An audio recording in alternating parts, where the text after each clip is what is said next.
গতকাল একটা গোলাপ গাছের চারা লাগানোর সময় ছেলে এমন একটা তুলনা করেছে যা আমার বুকের মধ্যে খচখচ করছে কাটার মতো। আমাদের বাড়ির উঠানে একটা ফাঁকা জায়গা ছিল, ভেবেছিলাম একটা গোলাপ গাছ লাগাবো। গতকাল নার্সারি থেকে একটা সুন্দর লাল গোলাপের চারা কিনে এনেছি। সকালে ছেলেকে বললাম আজ গোলাপের চারা লাগাবো। ও সে খুশি হয়ে বলল আমি তোমাকে সাহায্য করব। আমরা দুজনে উঠানে গেলাম। প্রথমে একটা ভালো জায়গা খুঁজে বের করতে হবে যেখানে সূর্যের আলো ভালো পড়ে। জায়গা ঠিক করার পর ছেলে কোদাল দিয়ে মাটি খুঁড়তে শুরু করল। আমি পাশে দাঁড়িয়ে দেখছি মাটি কতটা গভীর করব। ১.৫ ফুট মতো মাটি খোঁড়া হয়ে গেল। আমি চারাটা নিয়ে গর্তে বসালাম। এবার মাটি দিয়ে চাপা দিতে হবে। আমরা দুজনে মিলে মাটি দিয়ে চারার গোড়া চাপা দিলাম। এখন পানি দিতে হবে। ছেলে পানি এনে চারার গোড়ায় ঢেলে দিল। মাটি দিয়ে নোংরা হয়ে গেছি দুজনেই। মা, এই চারাটা বড় হতে কতদিন লাগবে? আমি বললাম বছরখানিকে ভালো গাছ হবে, ফুল আসতে আরও কিছুদিন। সে চারাটার দিকে তাকিয়ে রইল। মা, এই গাছের মতোই আমার ভালোবাসা বেড়েছে তোমার জন্য। আমি অবাক হয়ে তাকালাম। কি বলছিস? সে মাটিতে হাঁটু গেড়ে বসে চারাটা ঠিক করতে লাগল। আমার ভালোবাসাও এভাবেই ছোট থেকে বড় হয়েছে। সে তার হাত মাটিতে নোংরা। প্রথমে সাধারণ মায়া ছিল, এখন গভীর ভালোবাসায় পরিণত হয়েছে। আমি বুঝতে পারছিলাম না কি বলতে চাইছে। এই গাছ যেমন শিক ছড়িয়ে মাটির গভীরে পৌঁছাবে, আমার ভালোবাসাও তেমনি তোমার হৃদয়ের গভীরে পৌঁছে গেছে। তুই কি বলতে চাচ্ছিস? আমি জিজ্ঞেস করলাম। সে উঠে দাঁড়াল, মাটি ঝেড়ে হাত পরিষ্কার করল। মা, এই গাছে যখন ফুল ফুটবে আমি তোমাকে সেই ফুল দিয়ে প্রপোজ করব। কি? আমার হাত থেকে পানির গ্লাস পড়ে যাওয়ার উপক্রম, কিন্তু আমি আর অপেক্ষা করতে পারছি না। আগিয়ে হঠাৎ সে আমার সামনে হাঁটু গেড়ে বসল। মাটিতে হাঁটু লেগে তার প্যান্ট নোংরা হয়ে গেল। মা, আমি তোমাকে ভালোবাসি। সকালের রোদ তার মুখে পড়েছে। শুধু মা হিসেবে নয়, একজন নারী হিসেবে আমি পিছিয়ে যেতে চাইলাম। আমি তোমার সৌন্দর্য দেখি, তোমার নারীত্ব অনুভব করি। তার চোখে জল চকচক করছে। তুই উঠ, পাগলামি করছিস কেন? আমি তাকে উঠতে বললাম, কিন্তু সে উঠল না। মা, আমি একদম গম্ভীর। আমি তোমাকে বিয়ে করতে চাই। চারার পাশে হাঁটু গেড়ে বসে আছে। আমরা নতুন জীবন শুরু করব, এই গাছের মতো। মাটির গন্ধ আর সকালের রোদ সব মিলিয়ে মাথা ঘুরছিল। এই গাছ যেমন বেড়ে উঠবে, আমাদের ভালোবাসাও তেমনি বেড়ে উঠবে। আমার চোখে জল এসে গেল। মা, তুমি আমাকে বিয়ে করবে? নতুন লাগানো চারাটার দিকে তাকিয়ে আমি কিছু বলতে পারলাম না।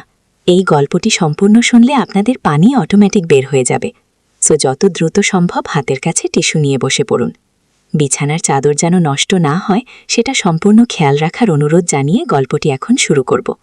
তার আগে সর্বশেষ অনুরোধ, দয়া করে এমন পানি বের করার গল্প নিয়মিত শুনতে আমাদের চ্যানেলটি সকলেই সাবস্ক্রাইব করুন। ধন্যবাদ। হ্যালো বন্ধুরা, আমার নাম নন্দিনী চৌধুরী। আমার বয়স ৪০ বছর। আমার স্বামীর নাম সুব্রত চৌধুরী, বয়স ৪৩ বছর। আমাদের ২ সন্তান, রাহুল আর প্রিয়া। রাহুল ১৮ বছর বয়সী, কলেজে পড়ে। প্রিয়া ১০ বছর বয়সী, স্কুলে যায়। গত সপ্তাহে যে ঘটনাটা আমার সাথে ঘটে গেল সেটা শুনলে আপনারা অবাক হবেন। আমি এখনও বিশ্বাস করতে পারছি না যে এমনটা হতে পারে। সবকিছু শুরু হয়েছিল আমাদের পুরানো বাড়ির ঘরোয়া রূপান্তরের সময় থেকে। আমাদের বাড়িটা আমার দাদুর আমল থেকেই আছে, প্রায় ১০০ বছরের পুরানো। সুব্রত অনেকদিন থেকেই বলছিল বাড়িটাকে একটু রিনোভেট করার জন্য। আমিও রাজি হয়ে গেলাম, কারণ অনেক জায়গা ভেঙে পড়েছিল, দেয়াল থেকে রং উঠে যাচ্ছিল। রাহুল খুব উৎসাহী ছিল এই কাজে। বলল, মা, আমি তোমাদের সাহায্য করব। প্রিয়াও খুশি হয়ে বলল, আমিও করব। আমি বললাম, ঠিক আছে, তোমরা ছোটখাটো কাজগুলো করো। প্রথম দিন আমরা বাড়ির সব পুরানো জিনিসপত্র গুছিয়ে রাখার কাজ শুরু করলাম। এটিকে পুরানো ট্রাঙ্ক, বাক্স, আলমারি সব ছিল। রাহুল বলল, মা, এসব পুরানো জিনিস দেখতে অবকে না।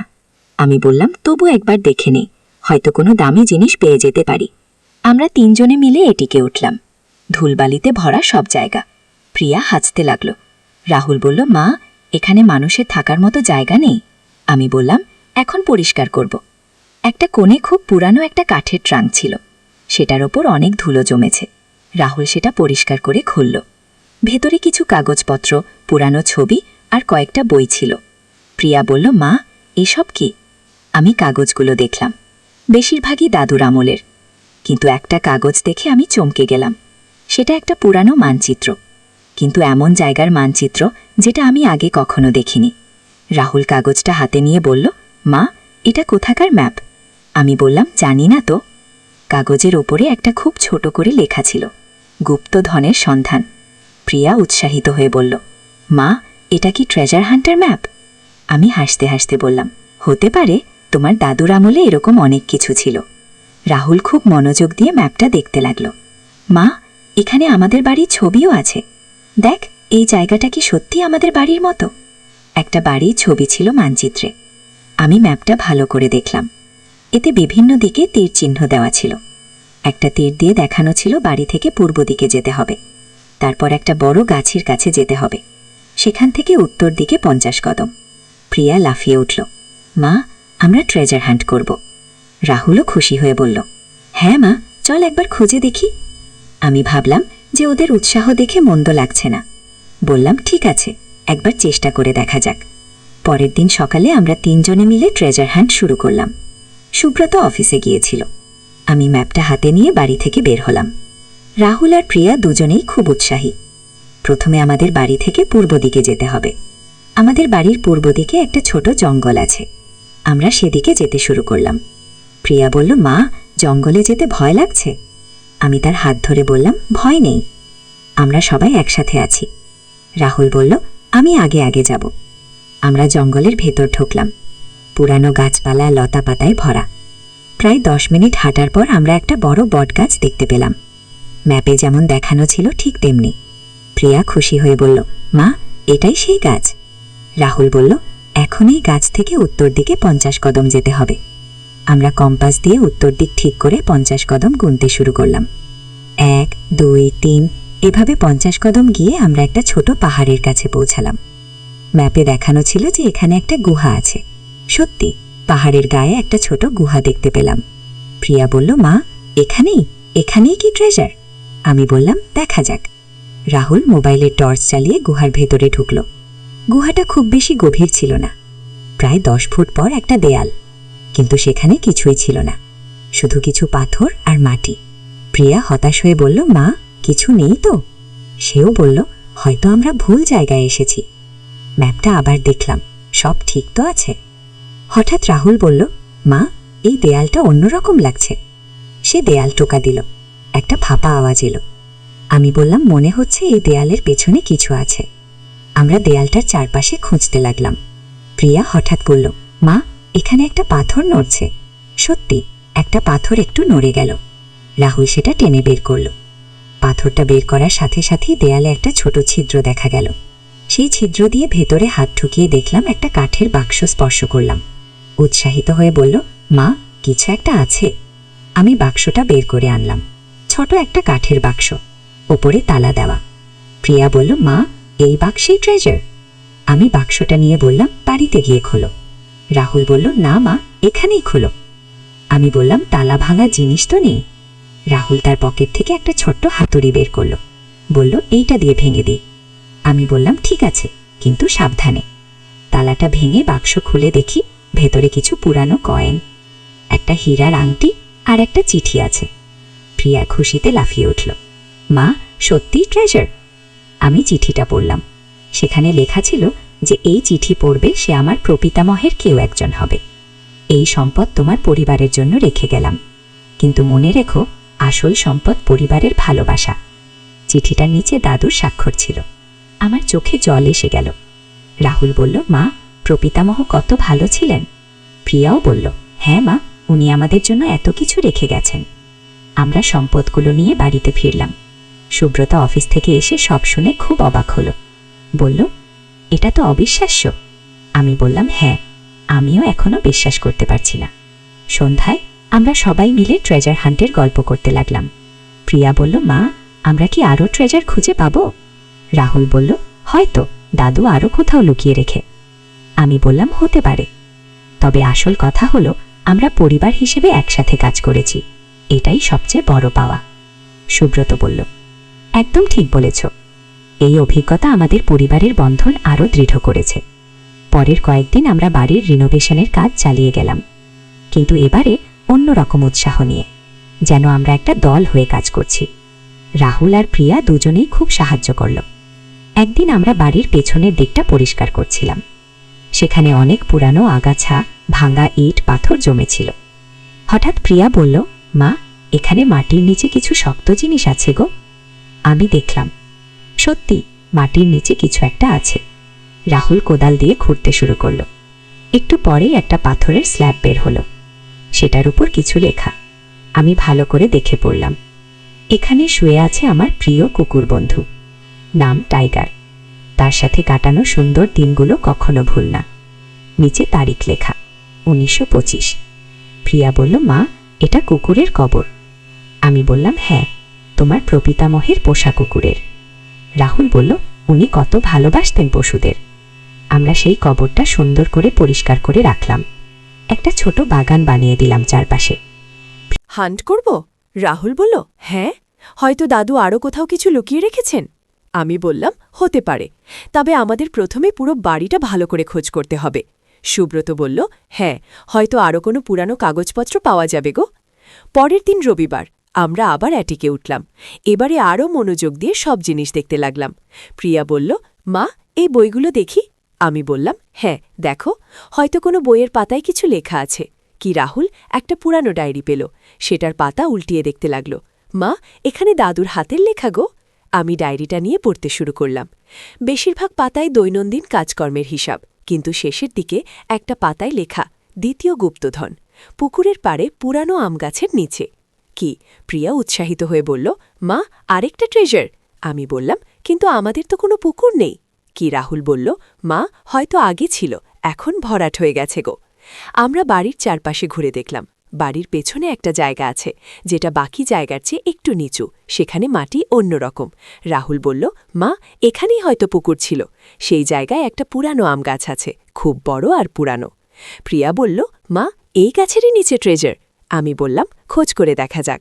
আমরা গাছের চারপাশে মাটি খুঁড়তে শুরু করলাম। প্রিয়া ছোট একটা কোদাল দিয়ে খুঁড়ছে, রাহুল বট কোদাল দিয়ে, আমি হাতে করে মাটি ছড়াচ্ছি। প্রায় ঘণ্টাখানেক খোদার পর প্রিয়া বলল, মা, এখানে কিছু একটা ঠকঠক করছে। আমি দেখলাম সত্যি একটা শক্ত কিছু মাটির নিচে আছে। রাহুল সেটা বের করল, একটা ধাতুর বাক্স, আগেরটার চেয়ে বড়, উপরে মরিচা ধরেছে, কিন্তু তালা নেই। আমি বাক্স খুলে দেখি ভেতরে অনেকগুলো পুরানো কয়েন, কিছু গহনা আর আরেকটা চিঠি। এই চিঠিতে লেখা, এই সম্পদ আমার পরিবারের কষ্টের দিনে কাজে লাগবে, কিন্তু যতক্ষণ না প্রয়োজন ততক্ষণ এগুলো গুপ্ত রাখবে। মনে রেখো, অর্থ দিয়ে ভালোবাসা কেনা যায় না। কি? আমি চিঠিটা পড়ে শোনালাম। সুব্রত বলল, তোমার দাদু কত জ্ঞানী মানুষ ছিলেন। আমি বললাম, হ্যাঁ, উনি জানতেন জীবনের আসল মূল্য কি। আমরা দ্বিতীয় ট্রেজারও বাড়িতে নিয়ে এলাম। প্রিয়া বলল, মা, আমরা এই টাকা দিয়ে কি করব? আমি বললাম, দাদুর কথা মতো প্রয়োজনে ব্যবহার করব, আপাতত তুলে রাখি। রাহুল বলল, মা, আরও ট্রেজার থাকতে পারে। খুমি বললাম, হতে পারে, তবে আমাদের ধৈর্য রাখতে হবে। প্রিয়া বলল, হ্যাঁ মা, আমরা একটু একটু করে খুঁজব। পরের কয়েকদিন আমরা বাড়ির বিভিন্ন জায়গায় খুঁজতে থাকলাম। রাহুল বইয়ের পাতার ভেতর, প্রিয়া পুরানো জিনিসপত্রের মধ্যে, আর আমি দেয়ালের ফাটল আর কোণে কোণে, কিন্তু কিছুই পেলাম না। একদিন আমি রান্নাঘরে কাজ করছিলাম, হঠাৎ দেখি চুলার পাশের দেয়ালে একটা ইট একটু বেরিয়ে আছে। আমি সেটা টেনে দেখলাম, ইটটা সরে গেল। ভেতরে একটা ছোট গর্ত, সেখানে একটা কাপড়ে মোড়ানো কিছু। আমি সেটা বের করে খুলে দেখি একটা ছোট সোনের হার আর একটা চিঠি। চিঠিতে লেখা, এই হারটি তোমার দাদিরও, ও খুব যত্নে রাখত, এটা তুমি তোমার মেয়েকে দিও। আমার চোখে জল এসে গেল। প্রিয়াকে ডেকে বললাম, এই হারটি তোমার। প্রিয়া খুশি হয়ে হারটি গলায় পড়ল, বলল, মা, এটা কত সুন্দর। এভাবে আরও কয়েকবার আমরা ছোট ছোট জিনিস পেলাম, একটা পুরানো ঘড়ি, কিছু পুরানো মুদ্রা, একটা ছোট রূপার থালা। প্রতিবার একটা করে চিঠি পেতাম, দাদুর হাতে লেখা। এক সপ্তাহ পর আমরা আবার অ্যাটিকে গেলাম। এবারে আরও একটা ট্রাঙ্ক পেলাম। সেটা খুলে দেখি ভেতরে অনেক পুরানো ছবি, দাদু দাদির ছোটবেলার ছবি, আমার বাবার ছবি, আরও অনেকে। একটা ছবির পেছনে লেখা, পরিবার হচ্ছে জীবনের সবচেয়ে বড় সম্পদ। কি? আরেকটা ছবিতে দাদু একটা ছোট বাচ্চাকে কোলে নিয়ে আছেন, সেটার পেছনে লেখা, আমার নাতি আমার গর্ব। প্রিয়া ছবিগুলো দেখে বলল, মা, দাদু দাদি কত সুন্দর ছিলেন। রাহুল বলল, হ্যাঁ, আর কত খুশি দেখাচ্ছে। আমি বললাম, ওরা খুবই খুশি ছিলেন, কারণ ওদের পরিবার ছিল। আমরা সব ছবি নিয়ে এসে একটা অ্যালবাম বানালাম। প্রিয়া বলল, মা, আমরাও ছবি তুলব। আমি বললাম, হ্যাঁ, আমাদেরও পারিবারিক ছবি থাকা দরকার। সেদিন সন্ধ্যায় আমরা সবাই মিলে অনেক ছবি তুললাম। সুব্রত, আমি, রাহুল, প্রিয়া সবাই একসাথে। প্রিয়া বলল, মা, আমাদের এই ছবিগুলো দাদুর মতো রেখে দেব? আমি বললাম, অবশ্যই। আরও কিছুদিন পর আমরা আর কোনো ট্রেজার পেলাম না, কিন্তু আমাদের ট্রেজার হান্টিং বন্ধ হয়নি। এখন আমরা প্রতি সপ্তাহে একবার করে বাড়ির কোনো না কোনো জায়গা পরিষ্কার করি, সাজাই। রাহুল এখন আমার রান্নায় সাহায্য করে, প্রিয়া বাগানের যত্ন নেয়, সুব্রত সন্ধ্যায় আমাদের সবার সাথে গল্প করে। আমাদের পরিবার আরও কাছাকাছি এসেছে। একদিন প্রিয়া বলল, মা, আমরা তো আসল ট্রেজার পেয়ে গেছি। জিজ্ঞেস করলাম, সেটা কি? সে বলল, আমাদের পরিবারের ভালোবাসা। রাহুল বলল, হ্যাঁ মা, দাদু যা বোঝাতে চেয়েছিলেন সেটা আমরা পেয়ে গেছি। সুব্রত বলল, একদম ঠিক, এই সময়টা আমাদের জন্য অমূল্য। আমি মনে মনে ভাবলাম, সত্যি দাদু কত বুদ্ধিমান ছিলেন। উনি আমাদের শুধু টাকা পয়সা দেননি, আমাদের একসাথে কাজ করার, একসাথে সময় কাটানোর একটা সুন্দর উপায় দিয়ে গেছেন। এখন প্রতিদিন সন্ধ্যায় আমরা সবাই একসাথে বসছি, গল্প করি, পরিকল্পনা করি। রাহুল তার কলেজের কথা বলে, প্রিয়া স্কুলের কথা বলে, সুব্রত অফিসের কথা বলে, আর আমি আমাদের এই নতুন জীবনের কথা বলি। আমাদের বাড়ি এখন আগের চেয়ে অনেক সুন্দর, শুধু রিনোভেশনের কারণে নয়, আমাদের পরস্পরের প্রতি ভালোবাসার কারণে। প্রতিটা কোণে এখন আমাদের স্মৃতি জড়িয়ে আছে। গোলাপের চারাটাও এখন বেশ বড় হয়েছে, কয়েকটা কুড়িও এসেছে। প্রিয়া প্রতিদিন সেটার যত্ন নেয়, বলে, মা, এই গাছ আমাদের সবার ভালোবাসার মতো বেড়ে উঠছে। রাহুলও এখন আগের চেয়ে অনেক বেশি দায়িত্বশীল, পড়াশোনার পাশাপাশি বাড়ির কাজেও মন দেয়। সুব্রত অফিস থেকে এসে প্রথমেই আমাদের খোঁজ নেয়। কয়েক মাস পর একদিন আমরা আবার অ্যাটিকে গেলাম। এবারে আরও একটা চিঠি পেলাম, সেটাই লেখা, আমার প্রিয় নাতি নাতনিরা, তোমরা যদি এই চিঠি পড়ে থাকো তাহলে বুঝতে পারো যে তোমরা আমার সব গুপ্তধন খুঁজে পেয়েছ, কিন্তু মনে রেখো, সবচেয়ে বড় গুপ্তধন হচ্ছে তোমাদের পরস্পরের প্রতি ভালোবাসা। এই ভালোবাসা কখনো হারিও না। আমি চিঠিটা পড়ে শুনিয়ে দিলাম। আমাদের সবার চোখেই জল এসে গেল। প্রিয়া বলল, দাদু কত ভালো ছিলেন। রাহুল বলল, উনি আমাদের জীবনের সবচেয়ে বড় শিক্ষা দিয়ে গেছেন। এখন আমাদের ট্রেজার হান্ট শেষ, কিন্তু আমাদের পারিবারিক বন্ধন আরও শক্তিশালী হয়েছে। আমরা বুঝেছি যে জীবনের আসল সম্পদ পরিবারের ভালোবাসা। টাকা পয়সা সাময়িক, কিন্তু ভালোবাসা চিরস্থায়ী। প্রতিদিন সকালে ঘুম থেকে উঠে আমি আমাদের গোলাপ গাছটার দিকে তাকাই। সেটা এখন অনেক বড় হয়েছে, কয়েকটা সুন্দর লাল গোলাপ ফুটেছে। ফুলগুলো দেখে আমার মনে পড়ে যায় আমাদের সেই প্রথম দিনের কথা, যেদিন রাহুল তার অদ্ভুত তুলনা করেছিল। এখন আমি বুঝতে পারি যে সেই মুহূর্তে রাহুল আসলে বলতে চেয়েছিল যে একটা গাছ যেমন ভালোবাসা আর যত্নে বড় হয়, আমাদের পরিবারের বন্ধন তেমনি প্রতিদিন শক্তিশালী হচ্ছে। সেদিন তার কথা শুনে আমি অবাক হয়েছিলাম, কিন্তু এখন বুঝতে পারি যে সে আসলে কত গভীর কথা বলেছিল। আমাদের এই পুরো অভিজ্ঞতা আমাকে শিখিয়েছে যে জীবনের সবচেয়ে বড় রহস্য হচ্ছে পরিবারের মানুষদের মধ্যকার ভালোবাসা। এই ভালোবাসা কখনো কমে না, বরং সময়ের সাথে আরও বেড়ে যায়। দাদু তার গুপ্তধনের মাধ্যমে আমাদের এই শিক্ষাই দিয়ে গেছেন। আজ সন্ধ্যায় আমরা সবাই মিলে বারান্দায় বসে আছি, গোলাপের সুগন্ধ ভেসে আসছে। প্রিয়া আমার কোলে মাথা রেখে শুয়ে আছে, রাহুল গিটার বাজাচ্ছে, সুব্রত খবরের কাগজ পড়ছে। এই মুহূর্তে আমি অনুভব করছি যে আমরা সত্যিই জীবনের সবচেয়ে বড় ট্রেজার খুঁজে পেয়েছি।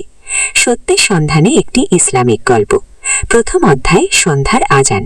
সূর্য পশ্চিম আকাশে হেলে পড়েছে, মসজিদের মিনার থেকে মধুর আজানের ধ্বনি ভেসে আসছে। একটি ছোট্ট গ্রামে নদীর পাড়ে বসে একজন যুবক গভীর চিন্তায় মগ্ন। তার মনে হাজারো প্রশ্ন ঘুরপাক খেচ্ছে। জীবনের অর্থ কি? আল্লাহর সান্নিধ্য কিভাবে পাওয়া যায়? কেন মানুষের জীবনে এত কষ্ট? যুবকটি একটি ধার্মিক পরিবারে বড় হয়েছে। তার বাবা গ্রামের ইমাম ছিলেন। ছোটবেলা থেকেই সে নামাজ কালাম শিখেছে, কোরআন তেলাওয়াত করতে পারে সুন্দর গলায়। কিন্তু তবুও মনের গভীরে একটা অতৃপ্তি থেকে যায়। মনে হয় যেন আরও কিছু জানার বাকি আছে, আরও কিছু বোঝার আছে। আজানের শেষ শব্দ মিলিয়ে গেলে যুবকটি উঠে দাঁড়ায়, মসজিদের দিকে হাঁটতে শুরু করে। পথে দেখে একজন বয়স্ক ব্যক্তি রাস্তার পাশে বসে কাঁদছেন। যুবকটি থমকে দাঁড়ায়, কাছে গিয়ে জিজ্ঞেস করে, চাচা, আপনার কি হয়েছে? কেন কাঁদছেন? বৃদ্ধ লোকটি মুখ তুলে তাকায়, তার চোখে অগ্নিস্ফুলিঙ্গা। বাবা, আমার ছেলে আজকে আমাকে ঘর থেকে বের করে দিয়েছে, বলেছে বুড়া হয়ে গেছি, এখন তার বোঝা। নিজের সন্তান আমাকে চিনতে পারো না। কি? যুবকটির মন ভেঙে যায়। এই কেমন জামানা! সন্তান বাবাকে রাস্তায় ফেলে দেয়। সে বৃদ্ধের হাত ধরে বলে, চাচা, আপনি আমার সাথে আসুন, আজকে আমার ঘরেই থাকবেন। বৃদ্ধ অবাক হয়ে তাকায়, তুমি তো আমাকে চেনো না। তবু চেনার কি আছে? আপনি একজন মানুষ, আমিও মানুষ। আল্লাহ সবাইকে ভালোবাসেন, আর আল্লাহর সৃষ্টির সেবা করাই তো আমাদের কাজ। দ্বিতীয় অধ্যায় রাতের ইবাদত। সেই রাতে বৃদ্ধকে নিজের ঘরে থাকার ব্যবস্থা করে দেওয়ার পর যুবকটি একা বসে থাকে। রাতের নিস্তব্ধতায় মনে হয় যেন পৃথিবীর সব শব্দ থেমে গেছে, শুধু মনের কথোপকথন চলতে থাকে। সে ভাবে, আজকে যে ঘটনাটি ঘটল, এটা কি কোনো ইশারা? আল্লাহ কি তাকে কিছু শেখাতে চাইছেন? তার মনে পড়ে হযরত রাসূল সাল্লাল্লাহু আলাইহি ওয়াসাল্লামের একটি হাদিস, যে ব্যক্তি মানুষের প্রতি দয়া করে না, আল্লাহ তার প্রতি দয়া করেন না। মাঝরাতে সে তাহাজ্জুদের নামাজে দাঁড়ায়, দীর্ঘ সিজদা, আল্লাহর কাছে কান্নাকাটি করে, হে আল্লাহ, আমি তোমার পথ খুঁজছি, আমাকে সঠিক পথ দেখাও, আমার অন্তরে তোমার ভালোবাসা ঢেলে দাও। নামাজের পর বসে কোরআন তেলাওয়াত করতে থাকে। হঠাৎ একটি আয়াত তার মনের গভীরে প্রভাব ফেলে। যে ব্যক্তি একটি প্রাণ বাঁচালো, সে যেন সমগ্র মানবজাতিকে বাঁচালো। এই আয়াতটি পড়ার পর যুবকটির মনে একটি নতুন উপলব্ধি জন্মায়। সে বুঝতে পারে, আল্লাহর সান্নিধ্য পেতে হলে শুধু নামাজ রোজা করলেই হবে না, মানুষের সেবা করতে হবে, দুঃখীদের পাশে দাঁড়াতে হবে। তৃতীয় অধ্যায় সকালের আলো। ফাজারের নামাজের পর যুবকটি বৃদ্ধের খোঁজ নেয়, দেখে তিনি একা বসে কাঁদছেন। কাছে গিয়ে জিজ্ঞেস করে, চাচা, কি ব্যাপার, আবার কাঁদছেন কেন? বাবা, আমি ভাবছিলাম আমার মতো একটা বুড়া মানুষের জন্য তুমি এত কষ্ট করছো। আমার নিজের ছেলেই যেখানে আমাকে চায় না, সেখানে তুমি। যুবকটি বৃদ্ধের কাঁধে হাত রেখে বলে, চাচা, এসব কথা বলবেন না, আপনি আমার বাবার সমান। আর একটা কথা মনে রাখবেন, মানুষ ভুল করে, কিন্তু আল্লাহ কখনো ভুল করেন না। তিনি আপনাকে আমার কাছে পাঠিয়েছেন, এটাও একটা হিকমত নিয়ে। সেই দিন থেকে যুবকটি জীবনে একটা নতুন অধ্যায় শুরু হয়। সে প্রতিদিন গ্রামের দরিদ্র মানুষদের খোঁজ নেয়, কারো ঔষধ কিনে দেয়, কারো খাবারের ব্যবস্থা করে, অসুস্থদের হাসপাতালে নিয়ে যায়। একদিন সে দেখে একটি ছোট মেয়ে রাস্তার পাশে বসে আছে, তার পাশে একজন মহিলা শুয়ে আছেন। মেয়েটি কাঁদছে। যুবকটি কাছে গিয়ে দেখে মহিলাটি অজ্ঞান। তাড়াতাড়ি তাকে হাসপাতালে নিয়ে যায়। ডাক্তার জানায় মহিলাটির খুব জ্বর, অনেক দিন ধরে কিছু খায়নি বলে শরীর দুর্বল। যুবকটি সব চিকিৎসার খরচ দেয়। কয়েকদিন পর মহিলাটি সুস্থ হয়ে ওঠেন। চতুর্থ অধ্যায় বিপদের মুখোমুখি। যুবকটির এসব কাজে গ্রামের অনেকেই খুশি, কিন্তু কিছু মানুষ তাকে নিয়ে কথা বলে। তারা বলে, এই ছেলে বেশি বেশি দান খয়রাত করে, নিশ্চয়ই লোক দেখানো কাজ। এসব কথা যুবকটির কানেও পৌঁছায়, কিন্তু সে মোটেও মন খারাপ করে না, বরং আরও বেশি গোপনে দান খয়রাত করতে শুরু করে। কোরআনের একটি আয়াত তার মনে থাকে, যদি তোমরা প্রকাশ্যে দান করো তাহলেও ভালো, আর যদি গোপনে দরিদ্রদের দান করো তাহলে তা তোমাদের জন্য আরও ভালো। একদিন যুবকটির বাবা তাকে ডেকে বলেন, বাবা, তোর এসব কাজকর্ম দেখে আমার গর্ব হয়, কিন্তু একটা কথা মনে রাখবি, আল্লাহ রাস্তায় চলতে গেলে অনেক বিপদ আসবে, শয়তান তোকে নানাভাবে পরীক্ষা করবে। বাবার কথা সত্যি হল। কিছুদিন পর যুবকটির ব্যবসায় বট ক্ষতি হয়। এতদিন যে টাকা দিয়ে দান খয়রাত করত, সেই টাকাই শেষ, এখন নিজের খাওয়ার টাকা নেই। এই কঠিন সময়ে যুবকটির মনে প্রশ্ন জাগে, সে কি ভুল করেছে? আল্লাহ কি তার উপর নারাজ? একদিন রাতে সে অনেক কান্নাকাটি করে নামাজ পড়ে, আল্লাহর কাছে সাহায্য চায়। পরদিন সকালে এক আজব ঘটনা ঘটে। যে বৃদ্ধকে সে ঘরে রেখেছিলেন, তিনি একটা থুলি নিয়ে আসেন। বাবা, এই টাকা তোর, আমি সারা জীবন জমিয়ে রেখেছিলাম, তুই আমার জীবন বাঁচিয়েছিস, এখন এই টাকা তোর কাজে লাগবে। যুবকটি অবাক, চাচা, এটা আমি নিতে পারি না, এটা আপনার সারা জীবনের সঞ্চয়। গো বাবা, এই টাকা দিয়ে আমি কি করব? আল্লাহ তোর মাধ্যমে আমাকে বাঁচিয়েছে, এখন তোর বিপদে আমি পাশে না থাকলে কি মুখ দেখাবে আল্লাহকে? পঞ্চম অধ্যায় স্বপ্নের ইশারা। সেই রাতে যুবকটি একটি অদ্ভুত স্বপ্ন দেখে। স্বপ্নে দেখে একটি বিশাল বাগানের মধ্যে সে হাঁটছে, চারদিকে ফুলের সুগন্ধ, পাখির কিচিরমিচির শব্দ। হঠাৎ একটি উজ্জ্বল আলো দেখা দেয়। সেই আলোর মধ্য থেকে একটি কণ্ঠস্বর শোনা যায়, হে আমার বান্দা, তুমি আমার সন্তুষ্টি অর্জন করেছ, তোমার মনে যে প্রশ্ন তার উত্তর আমি দেব, কিন্তু তার আগে তোমাকে আরও কঠিন পরীক্ষার মুখোমুখি হতে হবে। কিয়ে আরও পরীক্ষা? আমি কি যথেষ্ট কষ্ট পাইনি? বিশ্বাস রাখ, প্রতিটি কষ্টের পেছনে হিকমত আছে। তুমি এখন যে পথে আছো এটাই সঠিক পথ, হাল ছেড়ো না। আগে স্বপ্ন থেকে জেগে যুবকটির মনে অদ্ভুত প্রশান্তি। সে বুঝতে পারে এটা কোনো সাধারণ স্বপ্ন নয়, আল্লাহ তাকে কিছু বুঝিয়েছেন। পরদিন থেকে সে আবার তার কাজ শুরু, বৃদ্ধের দেওয়া টাকা দিয়ে আরও বেশি মানুষের সেবা করে। কিন্তু এবার সে আরও সতর্ক, প্রত্যেকটা কাজ করার আগে আল্লাহর কাছে দোয়া করে। একদিন সে শুনতে পায় পাশের গ্রামে বন্যা হয়েছে, অনেক ঘরবাড়ি ভেসে গেছে, মানুষ রাস্তায়। যুবকটি তার সব টাকা নিয়ে সেই গ্রামে যায়।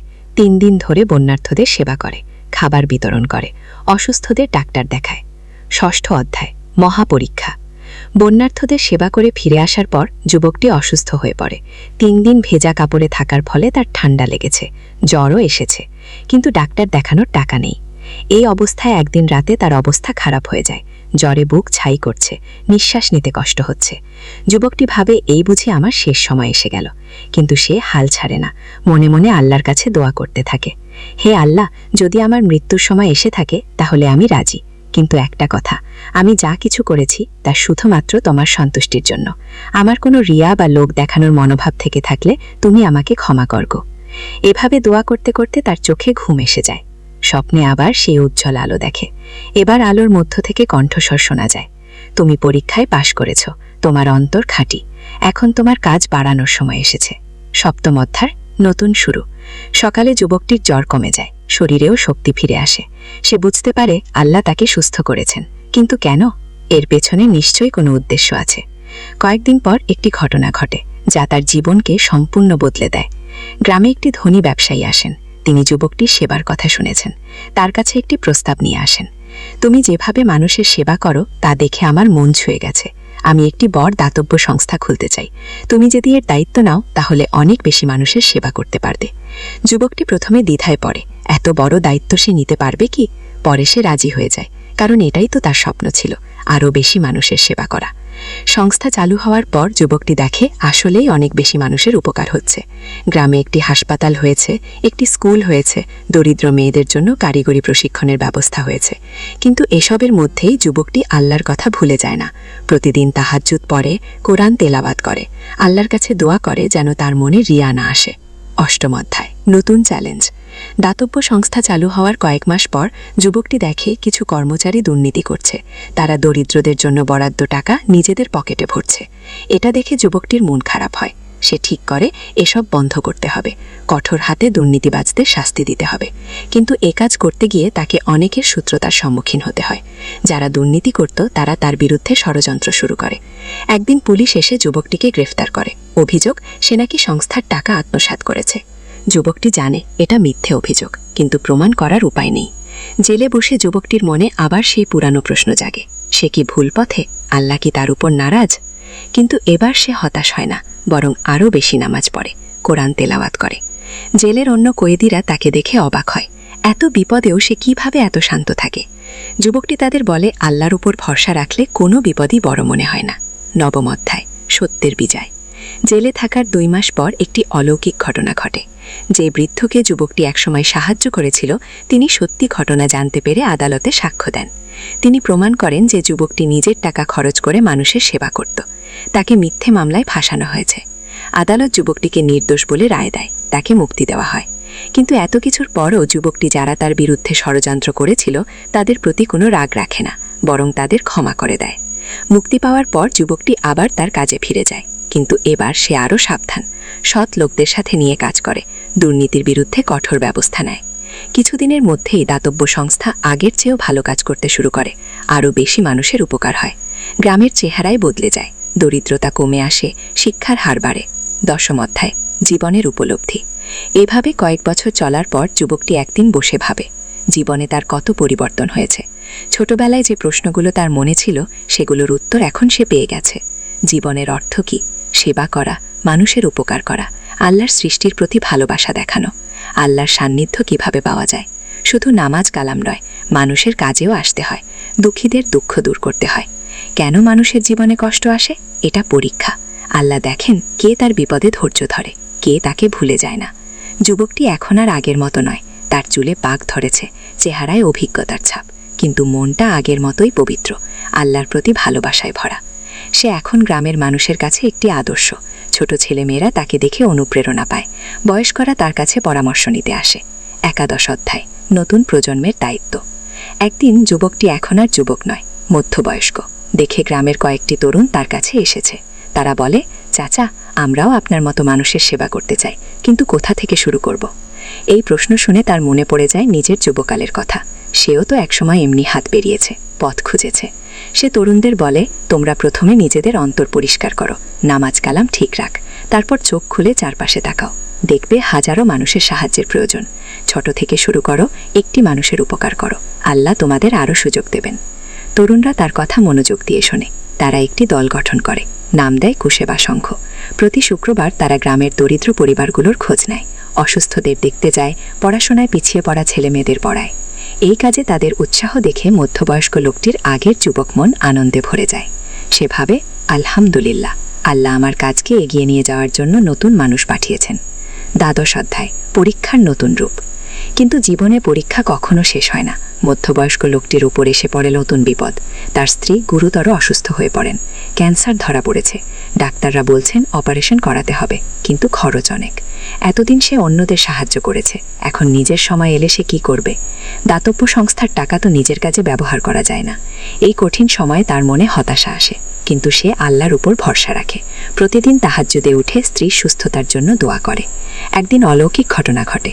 যে তরুণ দল সে গড়েছিল, তারা সবাই মিলে অপারেশনের টাকা সংগ্রহ করে। শুধু তারাই নয়, গ্রামের সব মানুষ যার যা সাধ্য সেই অনুযায়ী সাহায্য করে।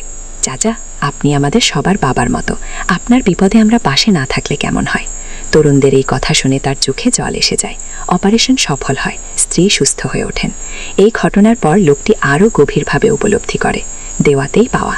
সে যা দিয়েছিল আল্লাহ তার চেয়েও বেশি ফিরিয়ে দিয়েছেন। প্রদশ অধ্যায়, জ্ঞানের সন্ধান।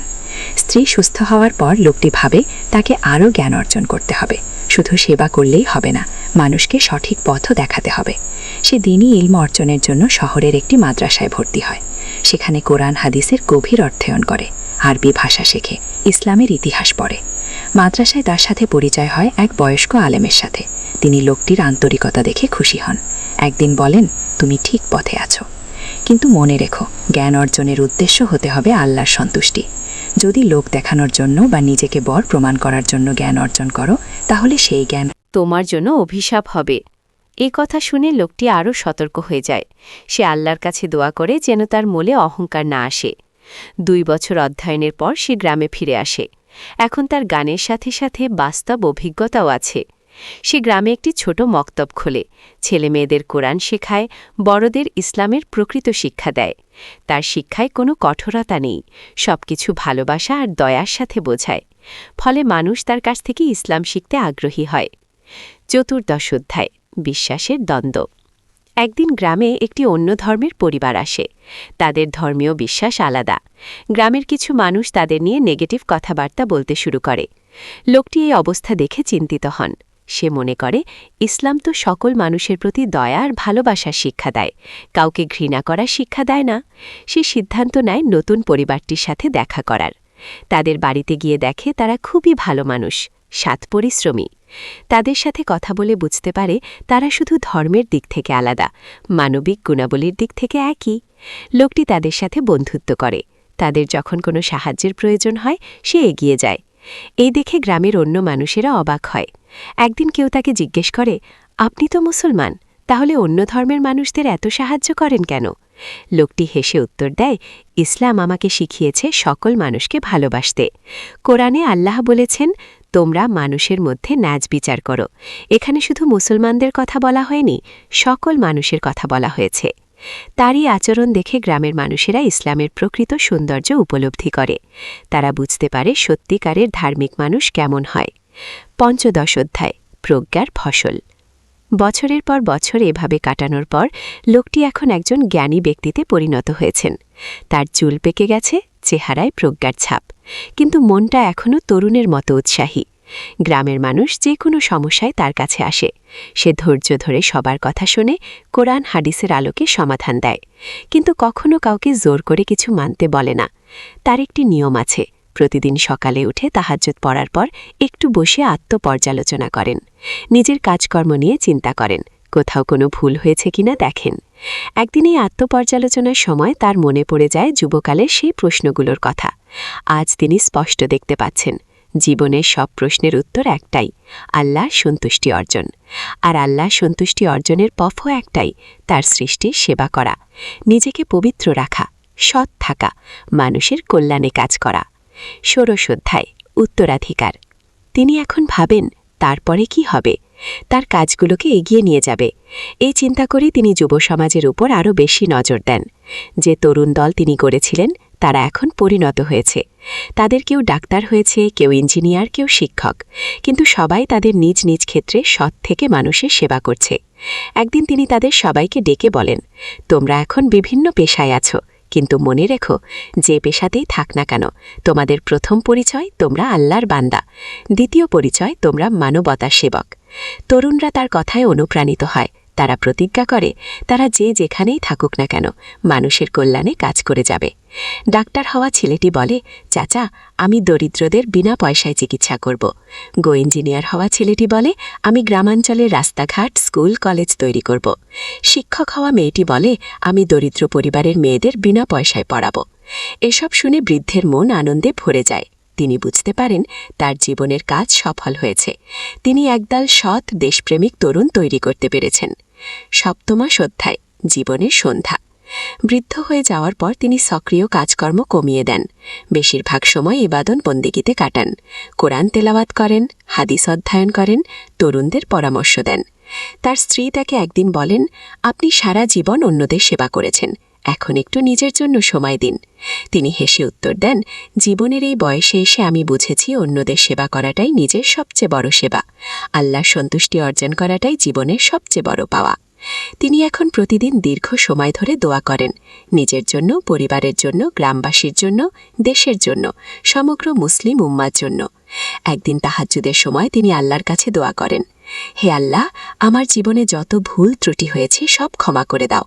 আমি যা কিছু ভালো কাজ করেছি তা কবুল কর, আর আমার মৃত্যু যেন ঈমানের সাথে হয়। অষ্টাদশ অধ্যায়, শেষ পরীক্ষা। জীবনের শেষ দিকে এসে তার আরেকটি বড় পরীক্ষার সম্মুখীন হতে হয়। তার প্রিয় নাতি, যাকে সে খুব আদর করত, এক দুর্ঘটনায় মারা যায়। এই শোকে তিনি প্রায় ভেঙে পড়েন, কিন্তু ঈমানের জোরে নিজেকে সামলে নেন। তিনি মনে করেন এটাও আল্লাহর পরীক্ষা, দেখা হচ্ছে তিনি কতটা ধৈর্যশীল। নাতির মৃত্যুর পর তিনি আরও বেশি আল্লামুখী হয়ে যান। দুনিয়ার মোহ আরও কমে আসে। মনে হয় যেন আখিরাত তার কাছাকাছি চলে এসেছে। কিন্তু তবুও তিনি মানুষের সেবা বন্ধ করেন না। যতদিন শরীরে শক্তি আছে ততদিন তিনি মানুষের কাজে আসতে থাকেন।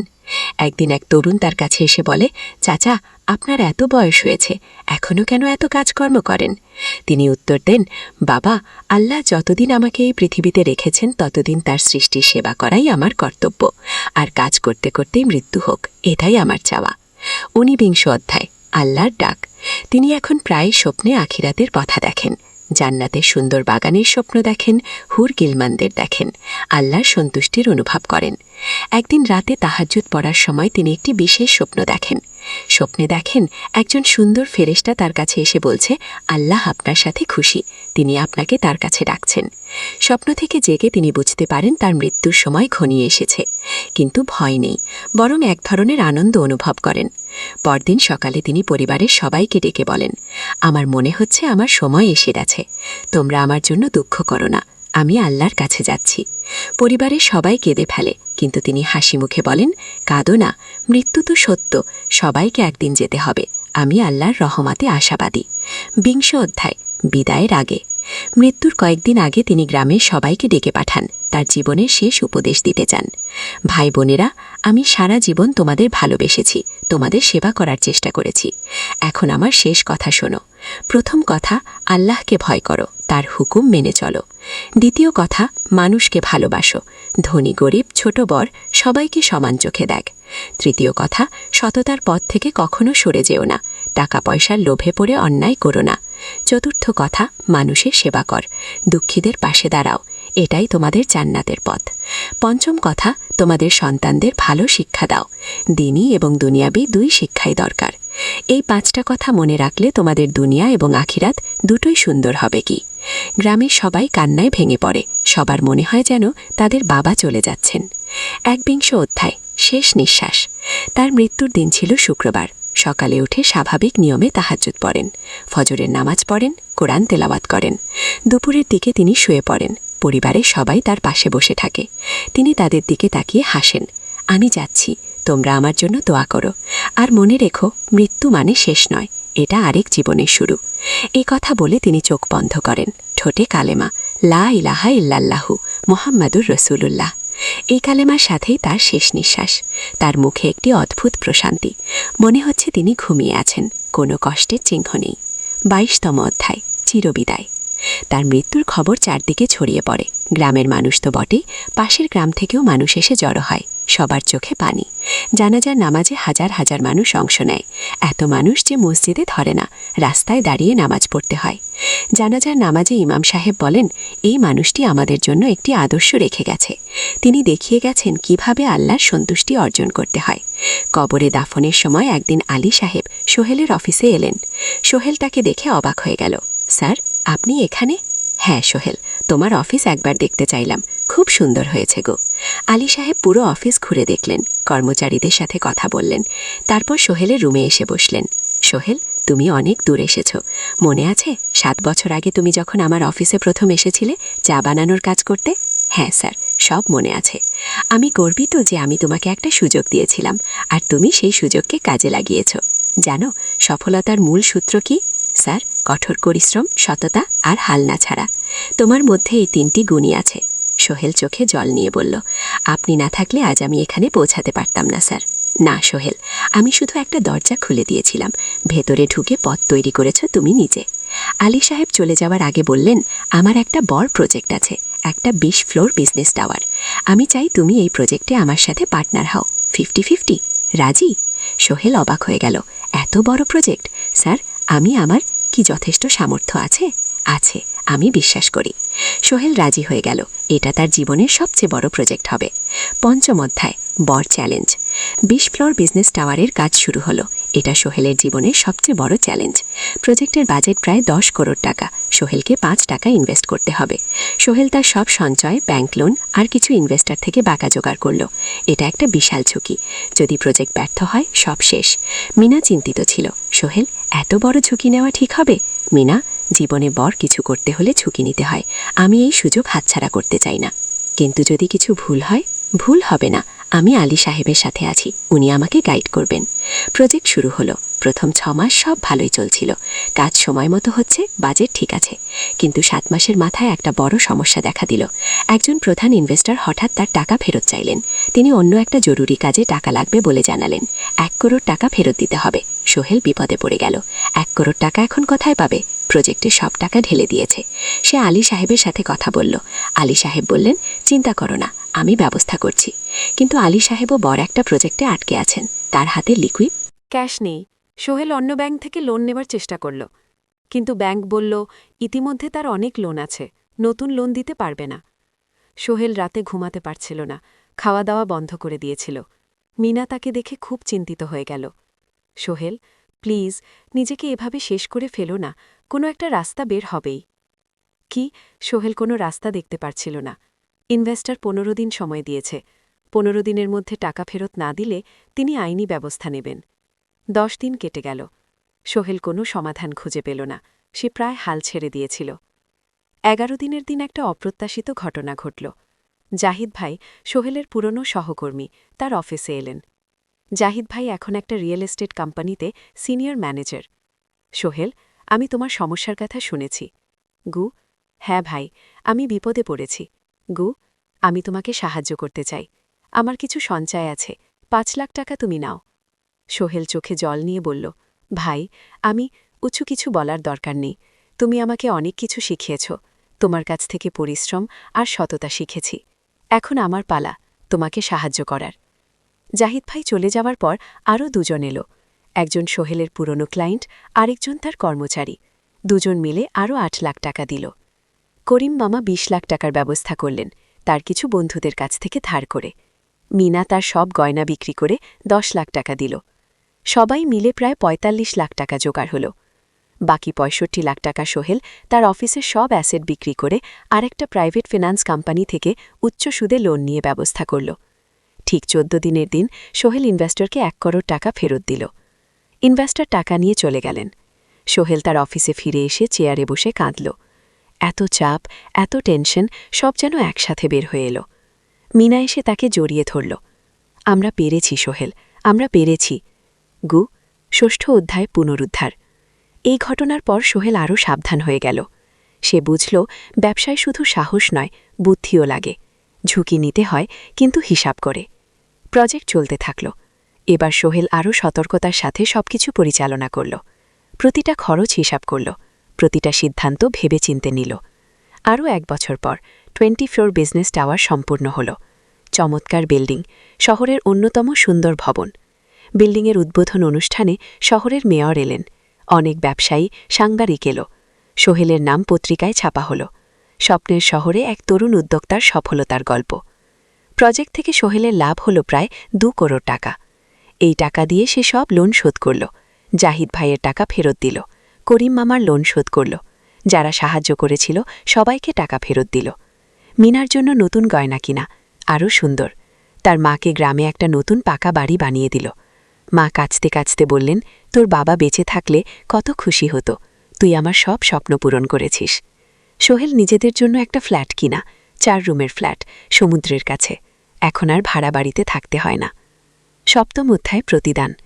সোহেল এখন একজন প্রতিষ্ঠিত উদ্যোক্তা, কিন্তু সে তার শেখ ভুলেনি। যে গ্রাম থেকে সে এসেছে, যারা তাকে সাহায্য করেছে, কাউকেই ভুলেনি। সে তার গ্রামে একটা স্কুলই দানিয়ে দিল, সোহেল ফাউন্ডেশন স্কুল। গরিব ছেলেমেয়েরা ফ্রিতে পড়তে পারবে। ভালো শিক্ষক নিয়োগ দিল, ভালো পড়াশোনার ব্যবস্থা করল। শহরে একটা ফ্রি মেডিকেল ক্লিনিক খুলল, গরিব মানুষরা ফ্রিতে চিকিৎসা পাবে। প্রতি বছর 10 জন মেধাবী কিন্তু গরিব ছাত্রছাত্রীকে স্কলারশিপ দেওয়া শুরু করল, তারা বিনামূল্যে পড়াশোনা করতে পারবে। একদিন একটা টিভি চ্যানেল সোহেলের ইন্টারভিউ নিতে এলো। আপনার সফলতার গোপন সূত্র কি? সোহেল একটু ভেবে বলল, কঠোর পরিশ্রম, সততা আর হাল না ছাড়া। এই 3টি জিনিস যদি কারো মধ্যে থাকে, সে যে কোনো কিছু অর্জন করতে পারে। আর সবচেয়ে বড় কথা, যারা আমাকে সাহায্য করেছে তাদের ছাড়া আমি কিছুই না। একা কেউ সফল হতে পারে না। আগে আপনার পরবর্তী স্বপ্ন কি? আমি চাই আরও মানুষকে সাহায্য করতে। আমার মতো যারা গ্রাম থেকে শহরে আসে তাদের জন্য একটা ট্রেনিং সেন্টার খুলব। তারা সেখানে বিভিন্ন স্কিল শিখতে পারবে, চাকরি পাবে, নিজের পায়ে দাঁড়াতে পারবে। 8ম অধ্যায় নতুন প্রজন্ম। আরও 5 বছর কেটে গেল। সোহেল এখন 45 বছরের। তার মেয়ে সারা এখন 9 বছরের, স্কুলে ক্লাস 4-এ পড়ে, খুব মেধাবী মেয়ে। একদিন সারা বাবাকে জিজ্ঞেস করল, বাবা, তুমি কিভাবে এত বড় হলে? আমার বন্ধুরা বলে তুমি একজন সফল মানুষ। গু, সোহেল তাকে কোলে নিয়ে বসল। বাবা, তুমি জানো তোমার দাদু ছিলেন একজন স্কুল শিক্ষক, খুব সৎ মানুষ, কিন্তু আমরা গরিব ছিলাম। আমি রিক্সা চালাতাম গো। রিক্সা? সত্যি? হ্যাঁ। তারপর আমি এই শহরে এলাম, অনেক কষ্ট করেছি, কিন্তু হাল ছাড়িনি। মানুষ আমাকে সাহায্য করেছে আর আমি কঠোর পরিশ্রম করেছি। বাবা, আমিও কি তোমার মতো হতে পারবো? অবশ্যই পারবে বাবা, তবে মনে রেখো, সফলতা মানে শুধু টাকা পয়সা না। সফলতা মানে ভালো মানুষ হওয়া, অন্যদের সাহায্য করা, সৎ থাকা। গু, সারা মাথা নাড়ল। আমি ভালো মানুষ হব বাবা। গু, সোহেল তার মেয়েকে জড়িয়ে ধরল। মনে মনে ভাবল তার জীবনে সব কষ্ট সার্থক হয়েছে। মিনা রান্নাঘর থেকে ডাকল, খাবার তৈরি, এসো। সোহেল সারাকে নিয়ে ডাইনিং টেবিলে গেল। ঋতু এসেছে, সে এখন বিয়ে করেছে, তার একটা ছেলে হয়েছে। সোহেলের মাঝে মাঝে চট্টগ্রামে বেড়াতে আসেন, আজও এসেছেন। সবাই মিলে খেতে বসল, হাসি গল্পে ভরা পরিবার। সোহেল তাকালো তার মায়ের দিকে, মিনার দিকে, সারার দিকে, ঋতুর দিকে। মনে হলো জীবনে আর কি চাই। খাওয়া শেষে সবাই বসে রইল, গল্প করছিল। হঠাৎ সোহেলের ফোন বাজল, অফিস থেকে একটা জরুরি বিষয়। সোহেল ফোন রেখে দিয়ে মিনাকে বলল, একটা নতুন প্রজেক্টের প্রস্তাব এসেছে, একটা এতিমখানা বানানোর কাজ, সরকারি প্রজেক্ট। ও, তুমি নেবে? অবশ্যই, এটা আমার স্বপ্নের প্রজেক্ট। যেসব বাচ্চাদের বাবা মা নেই তাদের জন্য একটা সুন্দর জায়গা। গো, মিনা হাসল, তুমি কখনো বদলাও না, এখনও অন্যদের কথা ভাবো। গো, এটাই তো জীবন মিনা, শুধু নিজের জন্য বাঁচলে কি হবে? 49 অধ্যায় উত্তরাধিকার। 10 বছর আরও কেটে গেল। সোহেল এখন 55 বছরের, তার চুলে পাক ধরেছে, কিন্তু শক্তি এখনও আগের মতোই। সারা এখন 19 বছরের, সে বিশ্ববিদ্যালয়ে ইঞ্জিনিয়ারিং পড়ছে। সে চায় বাবার মতো কনস্ট্রাকশন ইন্ডাস্ট্রিতে কাজ করতে। একদিন সারা বাবাকে বলল, বাবা, আমি তোমার কোম্পানিতে কাজ করতে চাই। এখনও তো তোর পড়াশোনা বাকি। জানি, কিন্তু আমি এখন থেকেই শিখতে চাই। ছুটির দিনে তোমার সাথে সাইটে যেতে চাই, দেখতে চাই কিভাবে কাজ হয়। সোহেল খুশি হয়ে গেল, তার মেয়ে তার পথ অনুসরণ করতে চায়। ঠিক আছে, কিন্তু শর্ত হলো তোকে সবকিছু নিজ থেকে শিখতে হবে, কোনো স্পেশাল ট্রিটমেন্ট পাবি না। আমি তো তাই চাই বাবা। গো, সারা তার বাবার সাথে কাজ শিখতে শুরু করল। সে দেখল কিভাবে শ্রমিকরা কাজ করে, কিভাবে ম্যাটেরিয়াল বাছাই করতে হয়, কিভাবে একটা প্রজেক্ট ম্যানেজ করতে হয়। সোহেল তাকে কোনো সহজ পথ দিল না। সারাকেও সবার মতো কষ্ট করতে হলো, সাইটে রোদে দাঁড়িয়ে থাকতে হলো, শ্রমিকদের সাথে কথা বলতে হলো। কিন্তু সারা হাল ছাড়ল না। সে তার বাবার মেয়ে, পরিশ্রম করতে জানে। 3 বছর পর সারা গ্র্যাজুয়েট হলো। সে সোহেলের কোম্পানিতে জুনিয়র প্রজেক্ট ম্যানেজার হিসেবে যোগ দিল। সোহেল ধীরে ধীরে সারাকে বড় দায়িত্ব দিতে শুরু করল। সারা তার বাবার মতোই সৎ, পরিশ্রমী। 20 অধ্যায় সমাপ্তি নয়, নতুন শুরু। আরও 5 বছর পর সোহেল এখন 60 বছরের। তার চুলে পাক ধরেছে, কিন্তু শক্তি এখনও আগের মতোই। সারা এখন 19 বছরের। সে বিশ্ববিদ্যালয়ে ইঞ্জিনিয়ারিং পড়ছে। সে চায় বাবার মতো কনস্ট্রাকশন ইন্ডাস্ট্রিতে কাজ করতে। একদিন সারা বাবাকে বলল, বাবা, আমি তোমার কোম্পানিতে কাজ করতে চাই। এখনও তো তোর পড়াশোনা বাকি। জানি, কিন্তু আমি এখন থেকেই শিখতে চাই। ছুটির দিনে তোমার সাথে সাইটে যেতে চাই, দেখতে চাই কিভাবে কাজ হয়। সোহেল খুশি হয়ে গেল। তার মেয়ে তার পথ অনুসরণ করতে চায়। ঠিক আছে, কিন্তু শর্ত হলো তোকে সবকিছু নিজ থেকে শিখতে হবে। কোনো স্পেশাল ট্রিটমেন্ট পাবি না। আমি তো তাই চাই বাবা। গো। সারা তার বাবার সাথে কাজ শিখতে শুরু করল। সে দেখল কিভাবে শ্রমিকরা কাজ করে, কিভাবে ম্যাটেরিয়াল বাছাই করতে হয়, কিভাবে একটা প্রজেক্ট ম্যানেজ করতে হয়। সোহেল তাকে কোনো সহজ পথ দিল না। সারাকেও সবার মতো কষ্ট করতে হলো। সাইটে রোদে দাঁড়িয়ে থাকতে হলো, শ্রমিকদের সাথে কথা বলতে হলো। কিন্তু সারা হাল ছাড়ল না। সে তার বাবার মেয়ে, পরিশ্রম করতে জানে। 3 বছর পর সারা গ্র্যাজুয়েট হলো। সে সোহেলের কোম্পানিতে জুনিয়র প্রজেক্ট ম্যানেজার হিসেবে যোগ দিল। সোহেল ধীরে ধীরে সারাকে বড় দায়িত্ব দিতে শুরু করল। সারা তার বাবার মতোই সৎ, পরিশ্রমী। 20 অধ্যায় সমাপ্তি নয়, নতুন শুরু। আরও 5 বছর পর সোহেল এখন 60 বছরের। তার চুলে পাক ধরেছে, কিন্তু শক্তি এখনও আগের মতোই। সারা এখন 19 বছরের। সে বিশ্ববিদ্যালয়ে ইঞ্জিনিয়ারিং পড়ছে। সে চায় বাবার মতো কনস্ট্রাকশন ইন্ডাস্ট্রিতে কাজ করতে। একদিন সারা বাবাকে বলল, বাবা, আমি তোমার কোম্পানিতে কাজ করতে চাই। এখনও তো তোর পড়াশোনা বাকি। জানি, কিন্তু আমি এখন থেকেই শিখতে চাই। ছুটির দিনে তোমার সাথে সাইটে যেতে চাই, দেখতে চাই কিভাবে কাজ হয়। সোহেল খুশি হয়ে গেল। তার মেয়ে তার পথ অনুসরণ করতে চায়। ঠিক আছে, কিন্তু শর্ত হলো তোকে সবকিছু নিজ থেকে শিখতে হবে। কোনো স্পেশাল ট্রিটমেন্ট পাবি না। আমি তো তাই চাই বাবা। গো। সারা তার বাবার সাথে কাজ শিখতে শুরু করল।